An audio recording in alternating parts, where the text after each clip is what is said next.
Prof. Yasir Menak.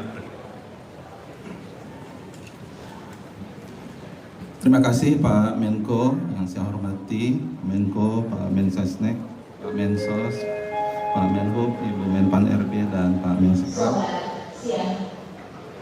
Bapak dan Ibu yang kami hormati, sehubungan dengan pelaksanaan work from anywhere bagi pekerja buruh di perusahaan, maka kami menyampaikan beberapa hal.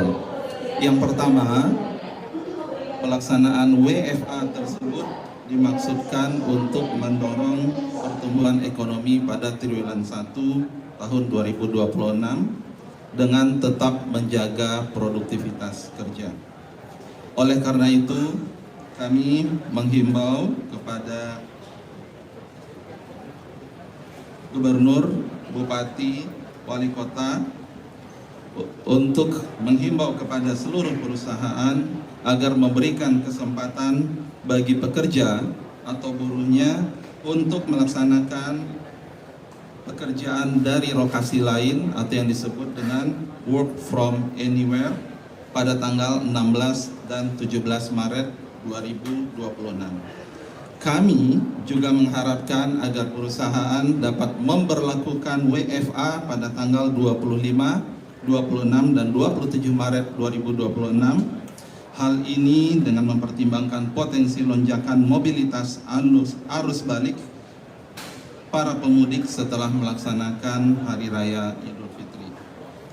Pelaksanaan WFA dapat dikecualikan untuk sektor tertentu seperti bidang kesehatan, perhotelan, hospitality, pusat perbelanjaan, manufaktur, industri makanan dan minuman, sektor esensial lainnya, atau yang berkaitan dengan kelangsungan produksi atau pabrik.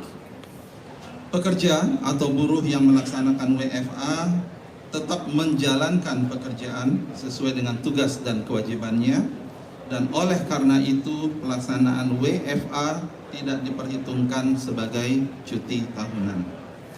Upah selama WFA diberikan sesuai dengan upah yang diterima saat melaksanakan pekerjaan di tempat biasa bekerja atau sesuai dengan upah yang diperjanjikan.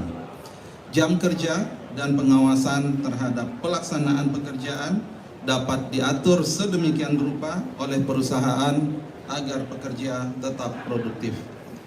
Hal-hal tersebut di atas selanjutnya akan kami sampaikan melalui surat edaran kepada Gubernur, Bupati, dan Wali Kota.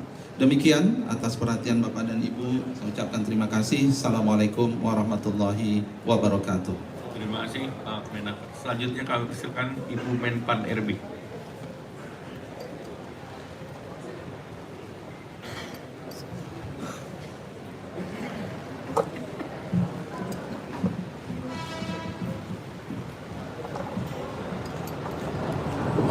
Terima kasih Pak Menko, Pak Menko yang saya hormati, Pak Menteri Perhubungan, Pak Seskap, kemudian juga Pak Mensesnek dan Pak Mensos dan Pak Menteri Sekretaris Negara. Saya ingin melanjutkan apa yang disampaikan oleh Pak Menko. Saat ini saya sudah mengeluarkan surat edaran nomor 2 tahun 2026 terkait dengan kebijakan penyesuaian pelaksanaan tugas kedinasan secara fleksibel, yaitu 2 hari sebelum libur nasional dan cuti bersama hari Nyepi, yaitu tanggal 16 dan 17 Maret, kemudian juga 3 hari setelah libur nasional dan cuti bersama hari raya Idul Fitri, yaitu pada tanggal 25, 26 dan 27 Maret. Terhadap pelaksanaan tersebut, Bapak dan Ibu sekalian, saya ingin menghimbau kepada para pimpinan instansi pemerintah daerah agar mengatur penyesuaian pelaksanaan tugas kedinasan bagi pegawai ASN ini secara mandiri dan selektif. Kemudian juga kami berharap para instansi pemerintah tetap melaksanakan pelayanan publik yang bersifat esensial yang berdampak langsung kepada masyarakat secara optimal, seperti layanan kesehatan, layanan transportasi, keamanan, dan layanan strategis lainnya meskipun berada di dalam periode libur nasional. Dan para pimpinan instansi diharapkan terus melakukan pemantauan dan pengawasan secara berkelanjutan agar penerapan fleksibilitas tugas kedinasan ini dapat dilangsungkan secara tertib dan tetap di dalam koridor penyelenggaraan layanan publik. Dan para pimpinan instansi agar membagi jumlah ASN yang akan melaksanakan tugas kedinasan baik di kantor maupun di luar kantor yang akan melaksanakan secara fleksibel yang akan mengacu pada ketentuan perundang-undangan yang berlaku. Pada para pegawai ASN yang tetap mengedepankan akuntabilitas dan optimalisasi pemanfaatan sistem pemerintahan berbasis elektronik. Instansi pemerintah diharapkan secara aktif tetap membuka akses kanal pengaduan baik melalui SP4 Lapor www.lapor.go.id atau kanal aduan tatap muka maupun media lainnya, serta tetap melakukan survei kepuasan masyarakat melalui QR Code di unit layanan masing-masing yang tersambung kepada kanal lapor.go.id.